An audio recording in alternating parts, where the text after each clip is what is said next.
तर नाशिकमध्ये शिंदेंच्या शिवसेनेच्या बैठकीमध्ये राडा झालाय। महत्त्वाची बातमी आपण पाहतोय। नाशिकमधील अहिल्यानगर जिल्ह्याचा आढावा घेतल्यानंतर दोन गट आपसात भिडल्याचं पाहायला मिळालं। पवारांच्या राष्ट्रवादीचा पदाधिकारी बैठकीत आल्याचा आरोप देखील करण्यात आलाय। तर ही काही दृश्य देखील समोर आलेली आहेत। उदय सामंत, दादा भुसे उपस्थित असताना पदाधिकारी एकमेकांसोबत भिडले आहेत। पोलिसांसह उपस्थित सुरक्षा रक्षकांनी हे भांडण सोडवलंय। तर नाशिकमध्ये शिंदेंच्या शिवसेनेच्या बैठकीमधील हा राडा समोर आलेला आहे। या राड्याची काही दृश्य देखील आता समोर आली आहेत।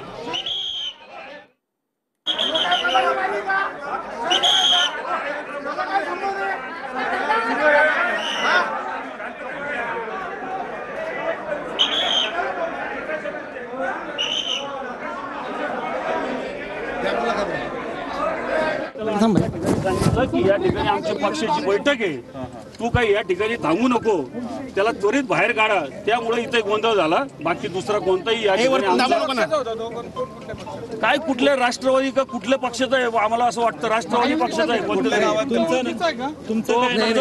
कर्जत तालुक्यातला आहे, नगर मधला कर्जत तालुक्यातला आहे। त्याला ओळखतो आम्ही, तो शरद पवार गटातला आहे आणि तो या ठिकाणी कस काय आला, त्यामुळे आम्ही या ठिकाणी हे केलेलं आहे।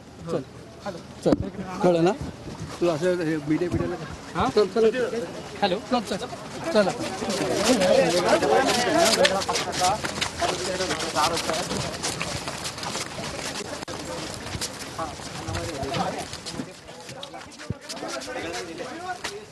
तर नाशिकमध्ये शिंदेंच्या शिवसेनेच्या बैठकीमध्ये हा राडा झालेला आहे। नगरमधील शरद पवार गटाचा कार्यकर्ता या बैठकीमध्ये आला होता असा दावा करत शिवसेनेच्या पदाधिकाऱ्यांनी या ठिकाणी राडा घातल्याचं पाहायला मिळत आहे। पोलीस आणि सुरक्षा रक्षकांनी वेळीच मध्यस्थी करत हा वाद मिटवला आहे। तू काही या ठिकाणी थांबू नको, त्याला त्वरित बाहेर काढा। त्यामुळे इथे गोंधळ झाला। बाकी